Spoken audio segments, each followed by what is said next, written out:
Hello दोस्तों, आप सब कैसे हो? उम्मीद करता हूं कि आप सब अच्छे होंगे। भूतों की किताब यूट्यूब चैनल पर आप सभी का स्वागत है। मैं विक्की आपके साथ मौजूद हूं कुछ नई डरावनी कहानियां लेकर। तो ज्यादा देर न करते हुए मैं पहली कहानी पर चलता हूं। कहानी का नाम है स्विमिंग पूल का श्राप। एक ऐसे पूल की कहानी जिसमें जो भी तैरने जाता है वो वापस नहीं लौटता। प्रारंभ एक रहस्यमयी रिसोर्ट। यह कहानी है उत्तराखंड के एक पहाड़ी इलाके में बने एक आलीशान रिसोर्ट ब्लू वाटर विला की। यह रिसोर्ट शहर के अमीर लोगों के लिए छुट्टी देने की पसंदीदा जगह थी, लेकिन इसके स्विमिंग पूल से जुड़ा था एक डरावना रहस्य। भाग 1। पूल में पहला शिकार। 3 दोस्त राहुल, जया और विक्रम छुट्टियों में उस रिसोर्ट में पहुंचे। पहले ही दिन रात के समय राहुल ने स्विमिंग पूल में छलांग लगाई और फिर बस एक चीख सुनाई दी। नो! जब जया और विक्रम भाग कर आए, पूल में सिर्फ बुलबुले थे। राहुल का कोई नामो निशान नहीं। रिसोर्ट के कर्मचारी बोले, यहां ऐसा पहले भी हो चुका है। पूल का इतिहास। 40 साल पहले इस जगह पर एक स्कूल हुआ करता था। एक लड़की सान्या को बच्चों ने स्विमिंग पूल में धक्का दे दिया था। वह तैर नहीं पाई और उसकी वहीं मौत हो गई, लेकिन उसका शरीर कभी नहीं मिला। कहते हैं उसकी आत्मा अब उसी पूल में बसी है। जो भी रात में उसमें उतरता है वह उसे अपनी जगह खींच लेती है। भाग 3। रिसोर्ट के सीसीटीवी में डर। विक्रम ने रिसोर्ट के मैनेजर से छुपकर सीसीटीवी फुटेज निकलवाया। वीडियो में दिखा राहुल को किसी अदृश्य ताकत ने खींचा।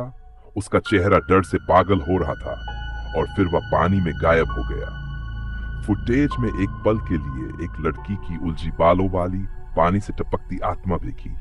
उसकी आंखें खून से भरी थीं। भागदौड़। आत्मा का गुस्सा। रात होते ही पूल के पास से कराहने की आवाजें आती थीं। मुझे बाहर निकालो, मुझे इंसाफ दो।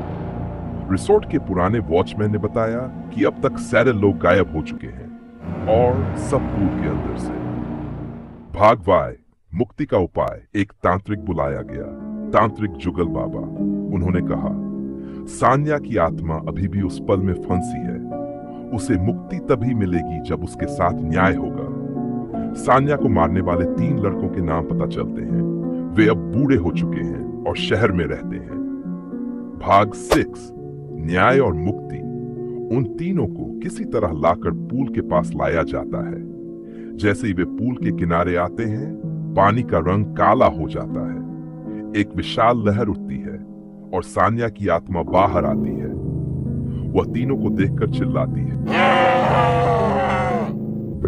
अब मेरा हिसाब पूरा होगा।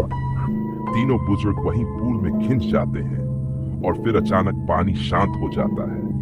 सान्या की आत्मा आसमान की ओर उड़ जाती है। लेकिन एक चेतावनी, रिसोर्ट फिर से चालू हो गया है। लेकिन हर साल बोटान अप्रैल की रात पानी में अब भी एक हल्की सी सिसकी सुनाई देती है।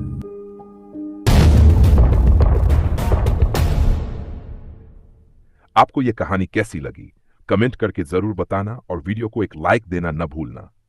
तो ज्यादा देर न करते हुए मैं चल रहा हूं दूसरी कहानी की ओर। कहानी का नाम मौत की ट्रक। एक ऐसी भूतिया ट्रक की कहानी जो रात के अंधेरे में इंसानों को रौंद देती है। फोन कॉल की घंटी बजती है। हेलो, अरे दीपक, वो काली ट्रक फिर से दिखी है यार, उसी हाईवे पर।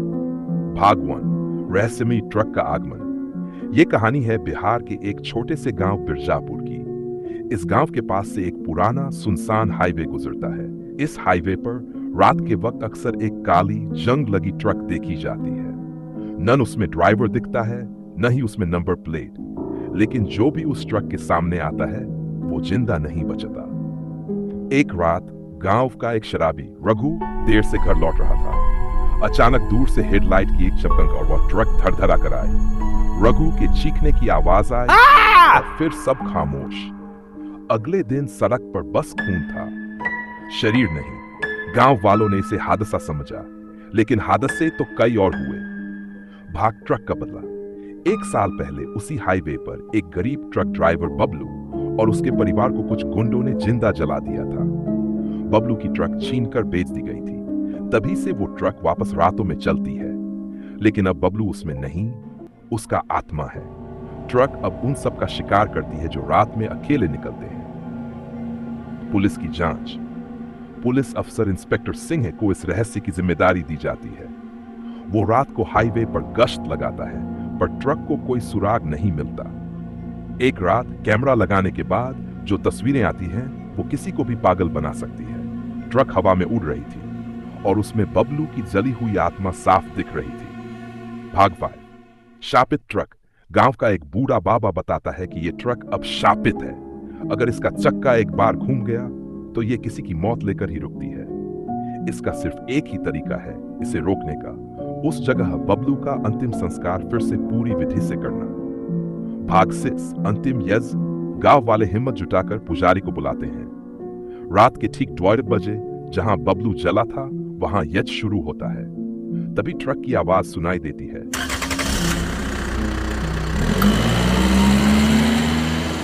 धड़-धड़ आती हुई ट्रक जंगल से निकलकर यज्ञ की तरफ बढ़ती है, लेकिन जैसे ही मंत्र पूरे होते हैं ट्रक अचानक रुक जाती है और आग की लपटों में जलकर राख हो जाती है। लेकिन 1 साल बाद उसी NH-27 पर एक नई ट्रक चलती है। ड्राइवर कहता है, मुझे लगता है कोई मेरी ट्रक में बैठा है। पीछे से कोई हंस रहा था।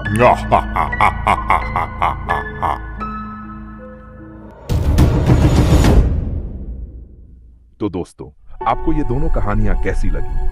अगर अच्छी लगी हो तो वीडियो को लाइक, कमेंट और शेयर जरूर करना।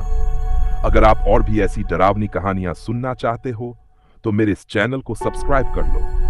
अगर आप चाहते हो कि आपके जीवन में घटी कोई सच्ची भूतिया घटना मैं अपनी आवाज में सुनाऊं तो कमेंट में एक यस लिखो।